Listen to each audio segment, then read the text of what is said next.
My way from a garden to a track. Flip it from a track to a plot full of acres. Do it for the farmers and the producers and the makers. What we even here for? Occasionally I ask it. I know it's more than struggling, anticipating the casket. Reap what we sow, I'm trying to fill up my basket. Life's a plantation, I self-law and master. Over the plot I've been granted on this planet. Now it's slanted, cause the chosen been supplanted. But if you overstand it, it was spoken. Fractured, but we ain't broken. Even though some would rather play the role of token, we growing. Black through the essence of a presence. We carry the blood of gods, we carry the mind of peasants. Rich black gardens, future look more like Eden. Multiply seeds like the seed banks in Sweden. Rep my planners on plan according to season. B1 code, switching it up is treason. Black power, family what we eat. Either we get fed or we feed. B1AG. What's going on? What's going on? What's going on? Welcome to B1AG Daily Bread Podcast. I'm John Henry Harris. We also have Farmer Brown, the MC. Here at B1AG, we focus on Black agriculture as it pertains to agricultural production, education, marketing, health, food, nutrition, and economics, all for the Black family and for the Black community. Welcome Black to the garden. Now, we all may not be aware, but there is a community, a subculture in America called the Amish community. Now, the Amish community, they're known for wearing their old style clothes, living very simplistic. You know, they do all their own farming. They make their own clothes. They make a lot of their own foods. If they do go shopping, it's for simple things such as sugar or maybe flour. You know, they basically live almost disconnected from modern society. You know, they live as disconnected from modern society as one could in this country. Now, here at B1AG, we're going to take a look at the Amish community and see if their way of living, if there's some things that we can glean from the Amish community to maybe use, take note of, or even adopt moving forward. Because with these mandates going down, you know, jobs being threatened, this doesn't affect them.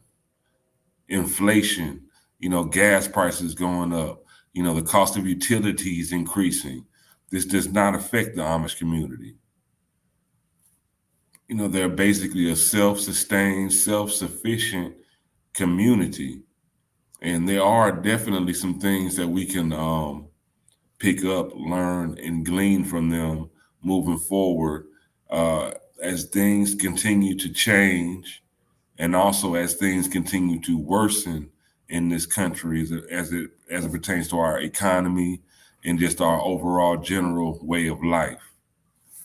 So today, B1AG, Blackish, what the community can learn from the Amish.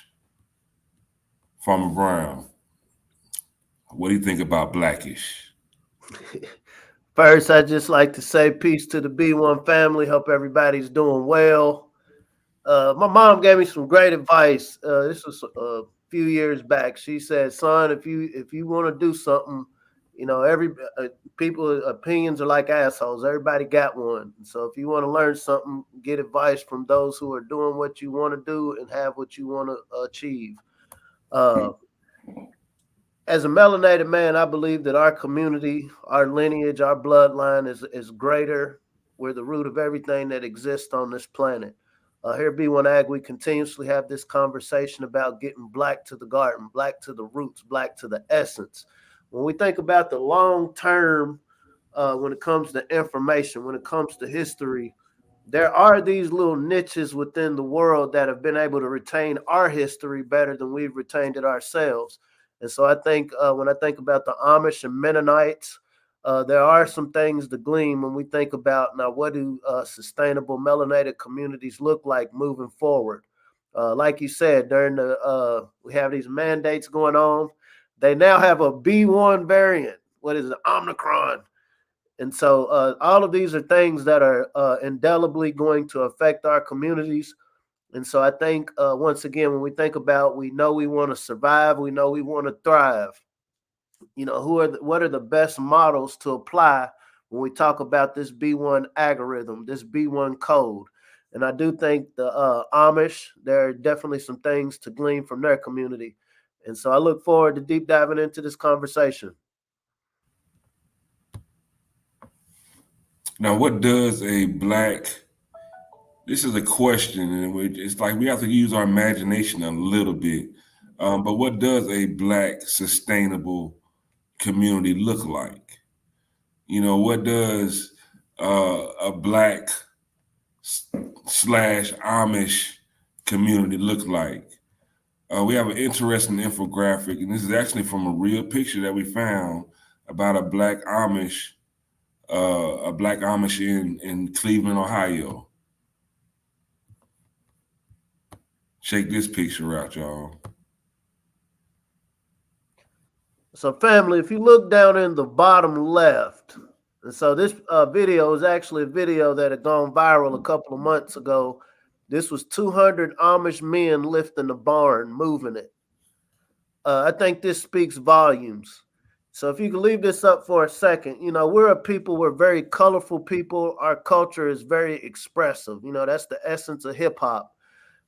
What they were able to do when we talk about this concept of codification, it means when we do this, it's going to work every time. Think about the money saved, something as simple as moving a barn. They didn't have to take the barn apart. They didn't have to rebuild one. The Amish, the Mennonites, they're known for not using electricity or small amounts of electricity. And so, I'm one that believes that humans ourselves, we're batteries. We're full of energy, and the means through which we channel that energy can determine the outcomes. And so it took 200 men to pick this barn up and move it somewhere else. There was money saved. Something else you notice about this picture, all of these men, all of these gentlemen were dressed in the same attire. Now, here at B1AG, we were talking yesterday when we were talking about doing this podcast that, hey, we're colorful people. When you think about our Kibalon or Africa, even when you think about the Aboriginals here on what you call Turtle Island, we're colorful.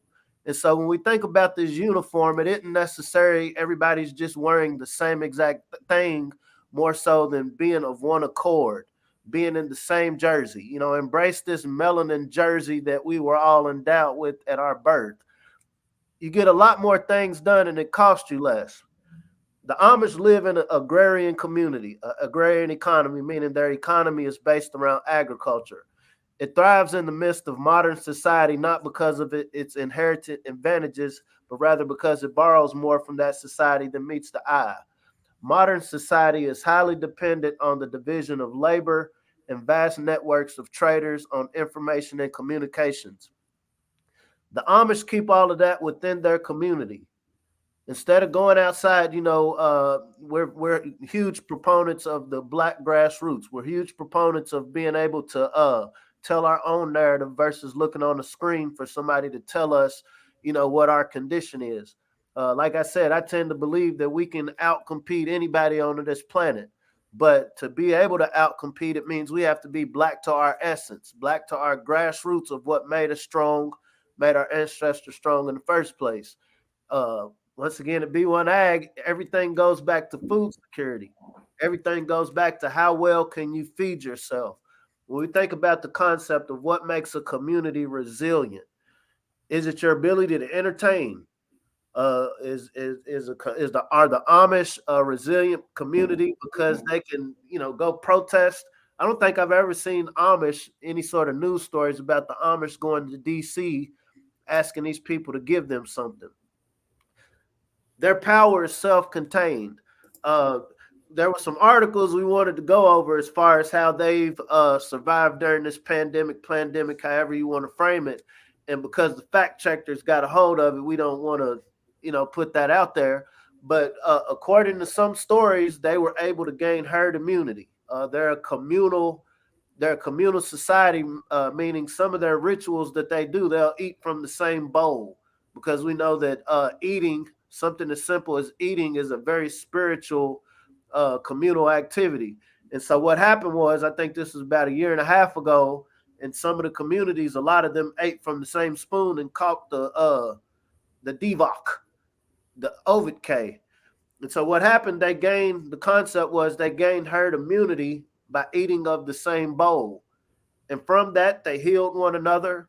They didn't go to a store to go get, some sort of medicine to heal themselves. They went right back to the garden, doing their work, and they still thrive. Like I said, a lot of us, obviously, many of us don't just live in rural areas, which a lot of the Amish do. A lot of the Mennonites do live in these rural areas. Here at B1AG, another conversation that we continuously have is, okay, we think about brothers like Jay Morrison. There is a huge focus now on melanated people getting black to really, investing in land, not just any land, not just land for housing development, but actual arable land where you can do agriculture. And so I think, once again, the people who have in these mines, we've talked about stories of different families going in on large plots of land. I think there's definitely some lessons that we can learn from the Amish. One of the key points about the Amish, and I'd love to hear your opinion on this, bro, is they don't use electricity. When we think about what are the reasons why melanated farmers haven't been able to compete as effectively in what we call North American agriculture, is access to funds, access to capital to be able to get machinery, to get tractors, to get implements, to get different equipment and materials that will help them to produce more. I'm jumping around, but it all ties together. One thing you're not going to find in any of these Amish or Mennonite communities is unemployment. So what they don't spend on tractors, what they don't spend on all of this other equipment, everybody within these close knit communities has a job, has a role, has a task to play within producing food. Real quick, one of the main crops grown by Amish farmers are wheat, corn, tobacco, hay, soybeans, tomatoes, barley, potatoes, green beans, and feed for their livestock. They don't use any sort of mechanization. They rely on teams of horses. I know some brothers down in the South, like, these are hood cats that ride through the hood on horses. And so it's not like we're that separate from horses. Uh, and what they do, they make sure that they feed the community first, and what they don't need for their community, they sell to the outside world that they refer to as the English. Meaning we eat what we need, and then we sell the surplus to the outsiders. I think that's a great concept when we think about this B1 algorithm to incorporate into our communities. At the end of the day, the Amish, as a community, they are entirely self sufficient. They have no need to participate in today's unstable fiat monetary system. There's power in that because, as you know, what drives a lot of this economy and makes it unstable is fear of its collapse or fear of calamity. So if they're not dependent or even worried about participating in this fiat monetary system, then it doesn't affect them. If they need something from outside their community, the barter system is still an option for them. That's the oldest form of trade, the barter system. This was started trade. Oh, you Yeah, got yeah, this, yeah. I got this, let's trade. I The hear what Amish, you're saying, bro. I hear what you're saying, bro. But I want the bag. I want the bag. How much money do Amish make in a year, right? And so an Amish farm of 80 acres, 40 cows, 5 acres of tobacco, vegetables, and fruit can earn gross annual income of 125,000. 125,000. We know we got the elder like Booker T. Watley who figured out how to get 125,000 on 25 acres. And this is melanated innovation. Because of their religion's demand for plainness, meaning, as my grandfather would say, keep it simple, stupid, annual expenses. And I want you to think about this as we're going into more lockdowns because of these new variants. They're releasing variants like mixtapes.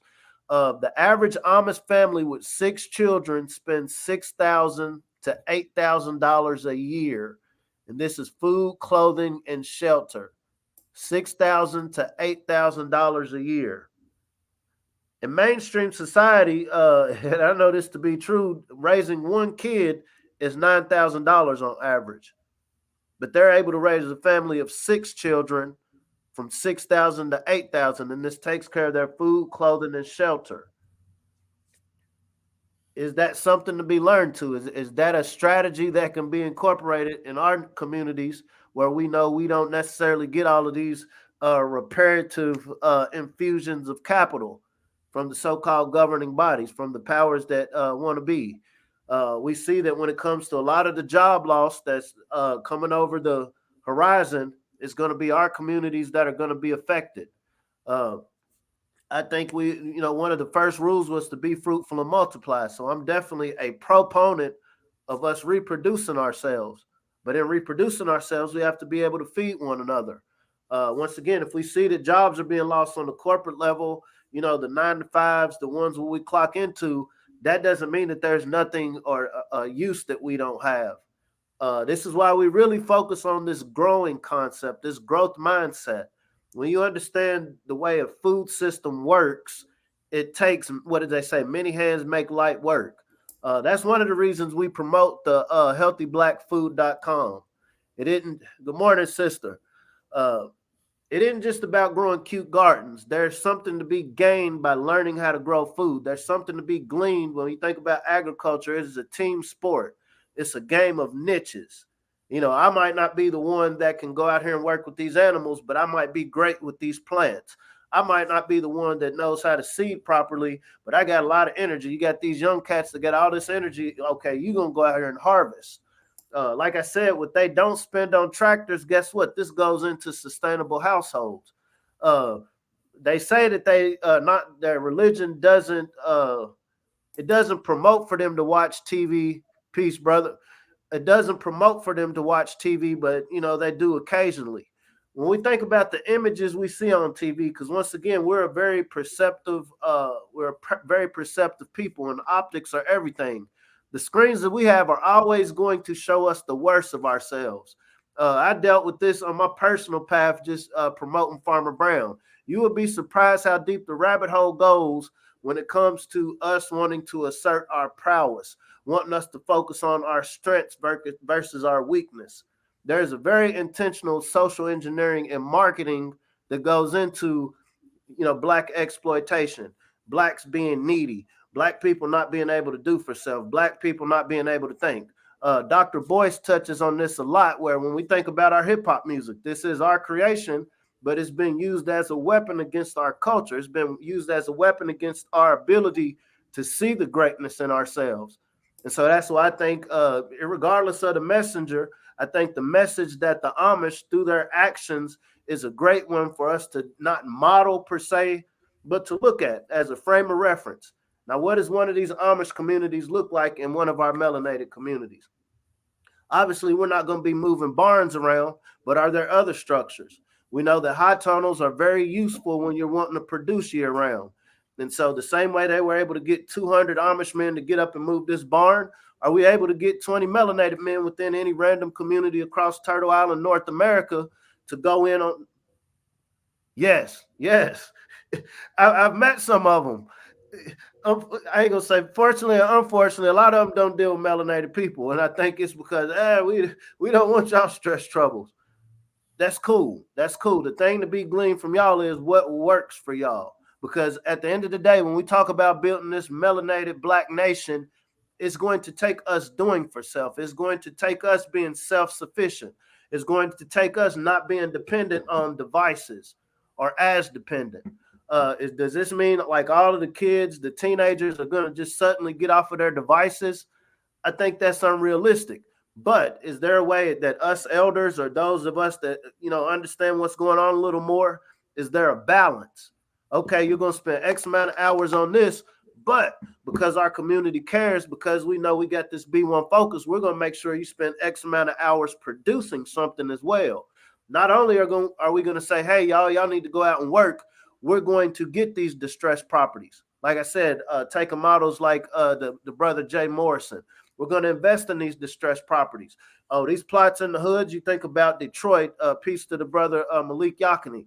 We got these hoods where it's all these distressed properties. We're going to incorporate some of these urban agricultural operations. We're going to use some of these distressed properties as food hubs. We're going to use some of these broken down structures. We're going to glean from the knowledge and experience of our carpenters in our communities to build these commissary kitchens where the sisters can come down, the chefs can come in and make pre-prepared meals. But we got to do some very abstract thinking when it comes to how do we address what's going on. And like I said, learning from the Amish, it isn't that we're just out here just as plebeians trying to survive. This is a way to thrive. We bring something to the table that don't exist there. The world is waiting to see what these sleep melanated, this lost tribe, like, okay, we see them waking up, but what are they going to do? Now, are we going to shake the world up by telling them how mad we are? Are we going to shake the world up by telling them, oh, y'all been beating us down? Or are we going to wake the world up by feeding ourselves, learning how to feed ourselves, learning the systems within what it takes to feed ourselves? And like the Amish, we'll sell the surplus to you, some of the best produce you'll get. For those of you that still eat meat, some of the best meat you'll get. Oh, you want feed for your livestock? We raise that too. And employing our own. What's sad to me is it's become an abstract thought. There's nothing abstract about providing for yourself. There's nothing abstract about growing your own food. There's nothing abstract about building your own. But it's become that. Not for everyone, because we can look to the Amish. That's not their way of life. And there are other communities around the world where that's not their way of life. But we've allowed that to become our way of life here in America because of just we've just become a consumer. We've let them trick us into becoming just a consumer when we were the producer base. Although, albeit by force, by hook and crook, we were made the producer base, but that is the way to go. When you make your own, shoot, you make your own, you make your own bed, you make your own table, you make your own food. What can they take from you? How do the Amish buy land? They don't use credit cards. When we think about this concept of crowdfunding, when we think about the wave behind crypto, we see that the market can be very volatile. And so, I'm nowhere near a financial person, but I understand, okay, when you have group economics, when you practice cooperative economics, many hands make light work. More people going in on anything is going to, you're going to be able to absorb the losses and, gain from the profits. But they don't use credit cards. Instead, they pay for everything with cash or check. There are no Amish bankers, no Amish-owned banks. And so they turn to local banks for help. But saying that to say, we do know there are a few black banks. We do have people like Dr. Boyce Watkins. He tells us all the time, like, when I graduated, I was the only economics PhD in the whole world. And so we do have a wealth of knowledge when it comes to the community and the resources we have to leverage what we're good at. We know that, okay, I remember when I was in school, this is the on subject but off, a lot of the cats was getting into hustling. And then, the big thing was, I got a white boy, he got the pounds. Brandon ain't going to get what did Kanye say? Brandon ain't going to get the same outcome as Brad. So saying that to say, trying to approach when it comes to purchasing land, when it comes to getting equipment, we can't look at other people as, hey, well, they did it, so we can do it this way. No, we look at what they did to work, and then we do our own SWOT analysis. What's our strength, weaknesses, opportunities, and threats? We know as a community, we spend about $2 trillion a year. I think there are probably some people went and spent some money on Black Friday, but we bring in more than enough money to do something as simple as feeding ourselves. Feeding ourselves, this isn't just some charitable, altruistic, pie in the sky concept. This concept is, now, how do you build an economy? It starts with feeding yourself. If you go back to the ancient times, before anybody built a fort, they had to build a secure food production space. Like, where am I going to get the energy to build these forts? Where am I going to get the energy to go to war and conquer new lands or keep colonizers or anybody from coming into my land? So I have to eat first. So once again, there is a strategy behind learning how to produce your own food. Shameless plug, healthyblackfood.com. It starts with the seed. Absolutely, Granny Ghost. It should be our primary way of thinking. Pull that back up, fam. Pull that back up. Granny Goose. It should be our primary way of thinking. It's another form of continual slavery when we continuously depend on colonizers to feed us. Literally, we don't need to eat phones. They're useful.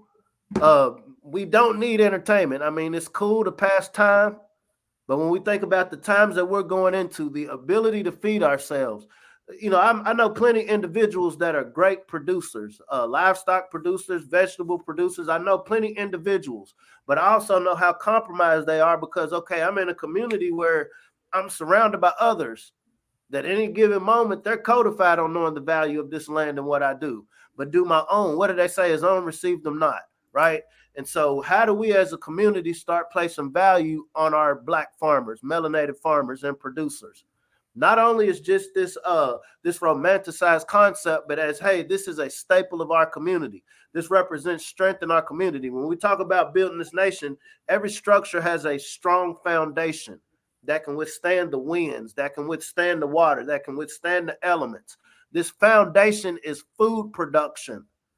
As my grandfather says, keep it simple, stupid. When you learn how to feed yourself, not just, oh, I'm smart enough to go to the store and use a card or use some cash to buy food, but no, producing it from seed. There lies power. There is real power. When we think of power, we grew up thinking about swords and guns and cannons and missiles. There's a power in feeding yourselves. Right now, guess who's not subject to mandates and getting fired from their jobs? Nobody in the Amish and Mennonite community. Guess who can still eat regardless of if the store said, well, we don't want you in here if you don't have identification?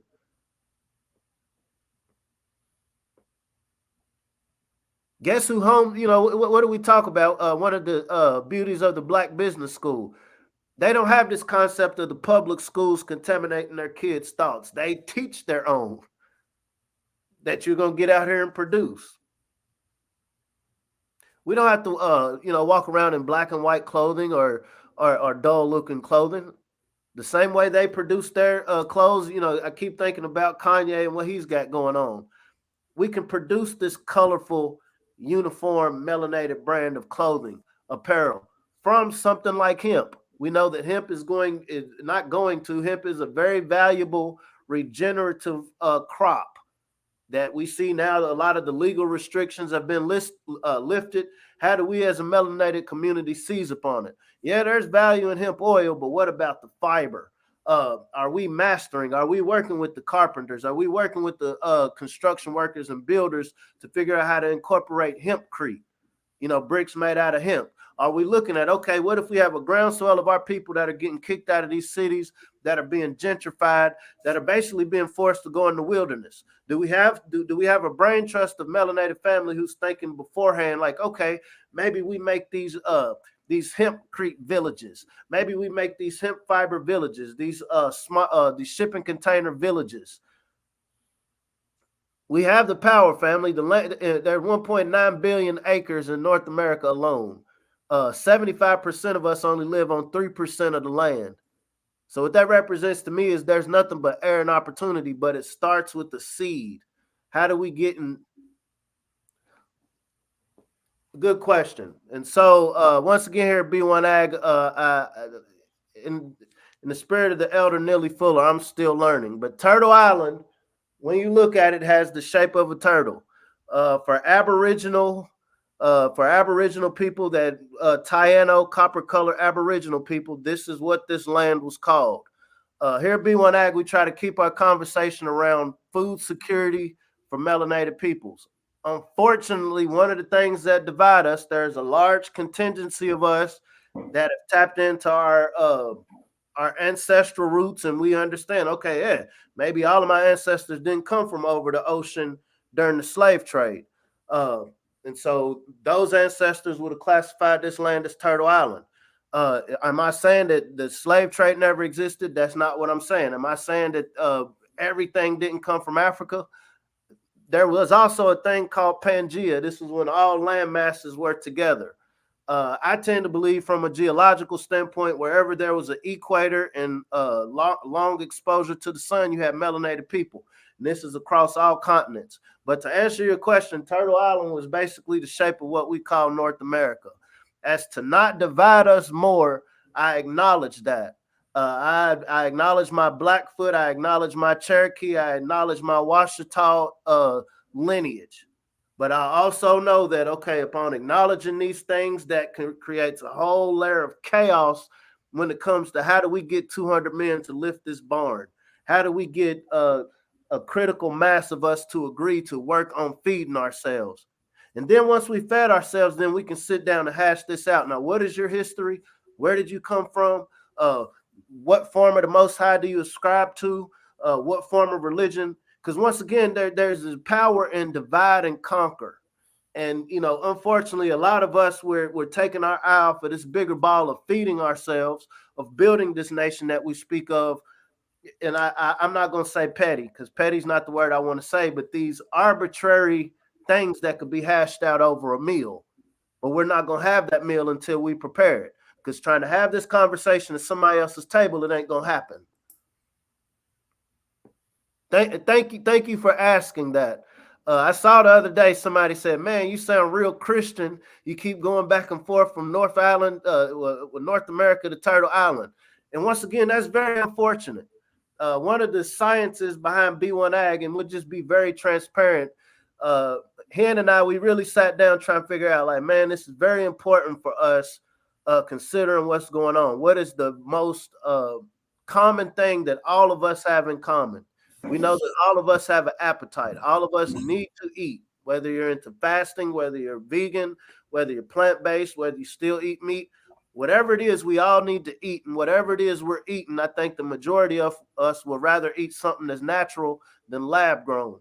I know from a professional standpoint, the lab-grown food is coming. As recent as 2017, I remember one of the conferences I went to, and the US, some of the people from the USDA, they were touting, "Hey, yeah, we're able to grow meat in a petri dish now."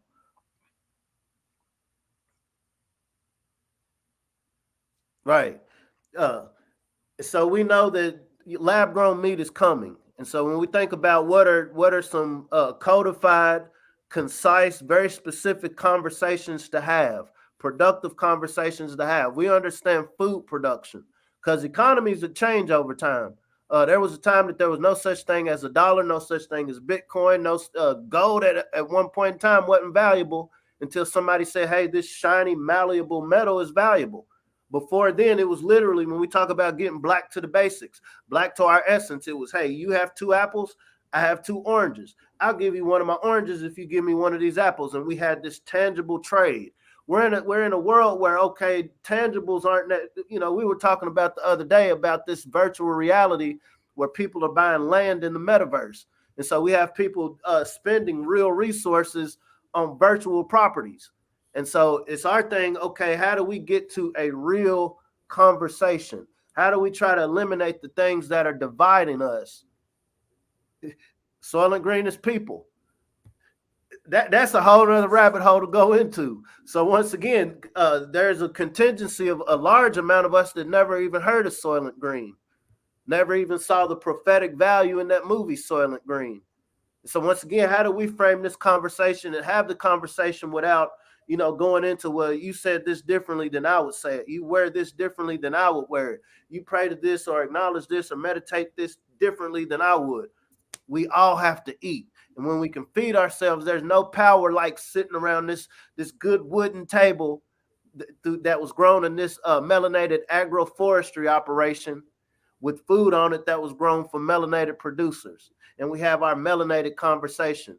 What does Sister Vicky Diller say? Mind your own black business. So this is what we're in the business of doing at B1AG.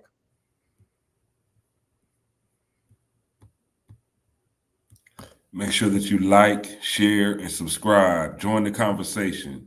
Let's grow this conversation. This is a conversation that we need to be having with our peoples across this nation and across this planet. How to grow our own food, how to become more self-sustainable.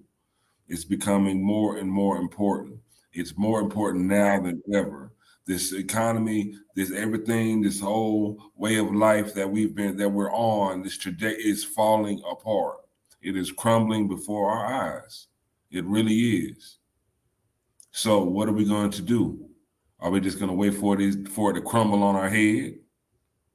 You're going to wait for these boulders to come crashing down on our head? Or are we going to stay ahead of the curve and make sure that we're out of harm's way? And one of the main ways we can stay out of harm's way is to become more self-sustainable, growing our own food, getting back to making our own clothes, getting back to building our own communities. Don't worry about getting a job. My granddaddy always told me, like, hey, you can either go get a job or get to work. Because there's always work to do. Always work to do. Whether you have a job or not, there's always work to do. You can't get no realer than that, no plainer than that. Now, at the end of the day, the key word that we need to become more familiar with, we need to really incorporate in our life is sustainability. The ability to be maintained at a certain rate or level, avoidance of the depletion of natural resources in order to maintain an ecological balance. We need to incorporate more sustainability in our lives, because the platform that our current way of living is based upon is not sustainable. And that's why it's crumbling. It's not sustainable. You know, us relying on paying other people to do for us what we should be doing for ourselves is not sustainable. Eating out every night is not sustainable. Depending on someone else to feed us is not sustainable. Because even the medium, even the medium of trade, these dollars, they're losing their value. That's why they're talking about this inflation on the news. When they say inflation, that means it's going to take more of these dollars to buy whatever you're trying to buy, which means that dollar is less valuable. Work is never, there is no inflation on work. Work is always valuable. Granny Goose said it. We create our own court. We create our own proverbial agroforestry operation and put the wood on our court. And it's, you know, and the thing is, this isn't anything new. All this is us tapping back into what was already done, what we've been distracted from. It was our dependence. Man, I don't want to talk your ear off because we could go forever. It was when somebody convinced us that it's more valuable to have this paper in my hand than this land under my feet. That's when the bondage started. Because when you are able to feed yourself, you know, as we think about this holiday we call Thanksgiving that just passed, once we taught you how to grow everything, they ran off on the plug. And this is why it's unsustainable. You know, our elders, our ancestors were smart enough. I ain't going to give you everything, but I'm going to teach you how to feed yourself, because we're that type of people. You know, we don't go around the world looking to destroy. And so, you know, after this couple hundred years, you know, we've been here for hundreds of thousands, if not millions. After a couple hundred years, we see, okay, yeah, what y'all got going on is unsustainable. So let us reclaim our position as the stewards of the land. Let the mothers and fathers of civilization reallocate how this game goes. And it goes back to what Grand Goose said. It's creating our own court, creating our own game. The Amish, once again, are an example of this within a nation. I've never heard the Amish going on a Amish nation. They don't do that. They just do the business of what a nation does. On code, the essence of code. Pull that image up with them moving that barn.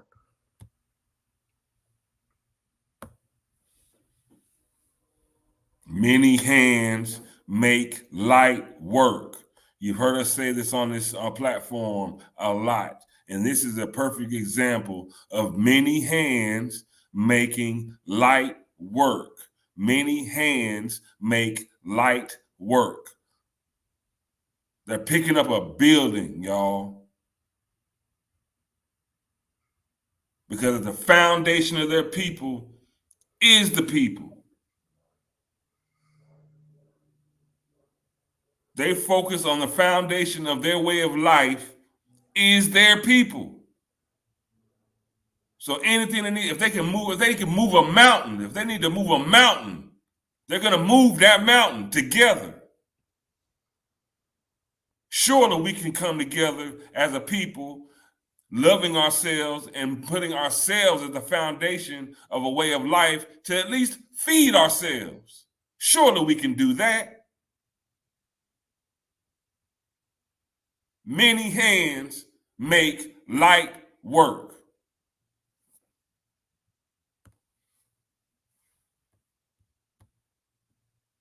I ain't gonna lie, this picture kind of freaked me out when I saw it. But it's a wonderful thing. Not saying we need to be Amish, but there are things that the things we're talking about, learning and gleaning from the Amish community, these are the foundational steps that we had in the beginning in our own communities. We need to reclaim that. We're not even borrowing from them. We're just going back to what we used to do. They never stopped. No matter what goes on in society, they are okay. Because they're not dependent on this society. We are. And that's an issue. That is an issue.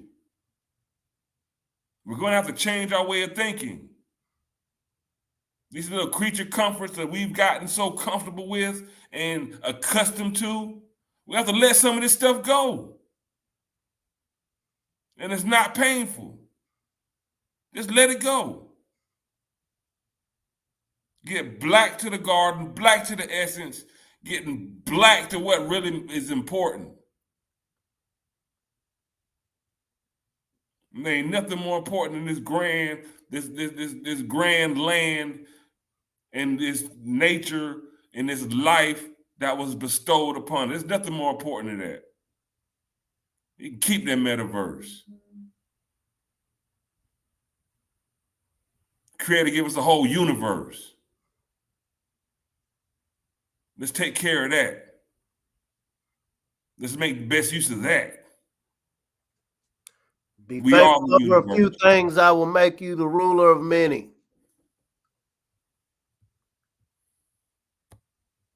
Be faithful over your garden, and then you're ready to take on this farm.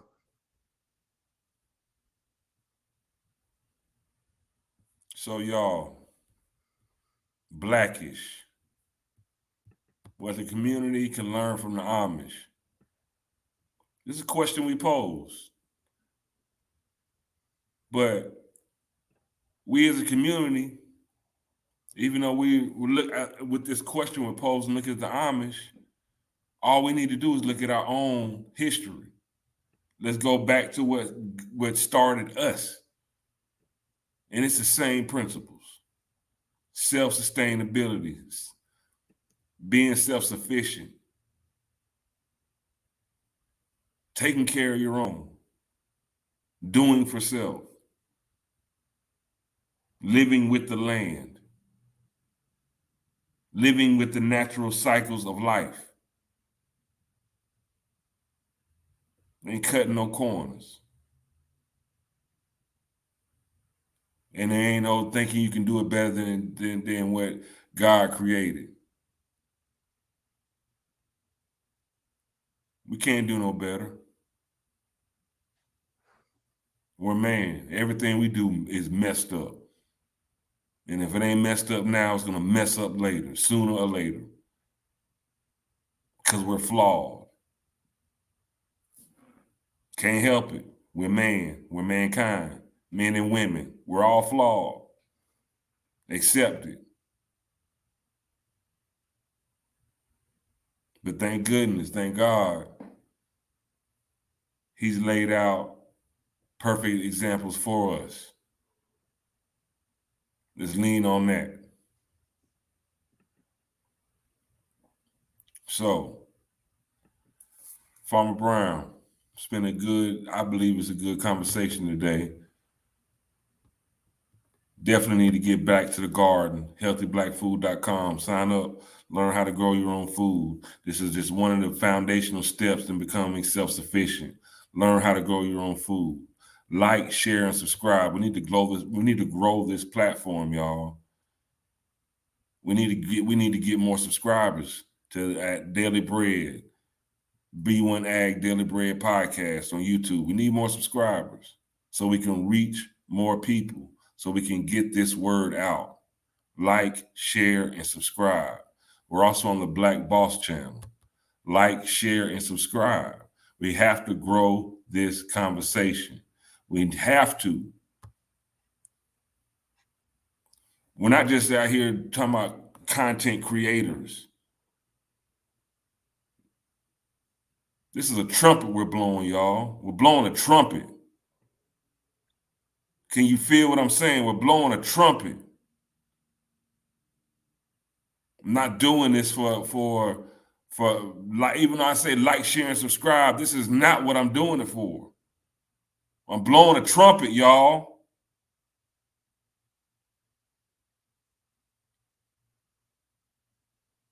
There are these changes that are happening in our life right now. These are monumental changes, big changes. It's getting strange out here, and they're being open about it. There are fundamental things that we need to get back to keep from having these boulders come crashing down on our head.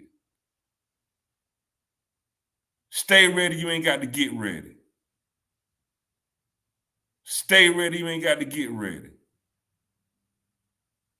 And the biggest part of staying ready, we have to mobilize as a community, mobilize as a people, because many hands make light work. It's a daunting task, but the more critical mass of people we have together, working together, it gets that much easier. Many hands make light work. And at the end of the day, Farmer Brown, if the people really, really, really, really want to know something, what do they need to do, bro? If you really want to know something, remember, he who feeds you leads you. And so in this time of tribulation, if you really want to know something, let's learn how to grow something. I'd like to thank you for tuning in. Like, share, and subscribe. Tell somebody to tell somebody to tell somebody. B1AG, Daily Bread Podcast. John Henry Harris, Farmer Brown MC. We blowing trumpets, y'all. We're trying to get you ready. We're trying to get ready ourselves. We're trying to get ready ourselves. It's Sunday. Let's proceed through this day with love. Tell somebody you love them, you hug them. Hey, I know these holidays just passed. I just want to give a shout out to for all the people who their closest family members have transitioned on. Look, my mom and my father and my grandparent, they're all gone. So this is a hard time of year for me. My brother lives outside of the country. My only brother. I have one brother. He lives outside of the country. If you're really a king, I'll be your brother. Man, you know you my brother, bro. That's why I love this guy, man. I've been working with Farmer Brown. Me and Ike Brown, Trevor. We've been working together, known each other for over 25 years. Through thick and thin, it's been my brother. And I'm thankful for him. Be thankful for the people that are in your life. And let's get ready, y'all. So we don't have to, and let's stay ready so we don't have to get ready. It's B1AG, Daily Bread Podcast. John Henry Harris. We have Farmer Brown MC. Again, let's proceed through the rest of this week, beginning of this week, through the rest of this week in love. And let's don't let us forget the ways of the ant. Let's get prepared. Let's stay prepared. And once we're prepared, let's keep preparing to be prepared. Have a wonderful day. We love you, and we'll see you soon. Peace.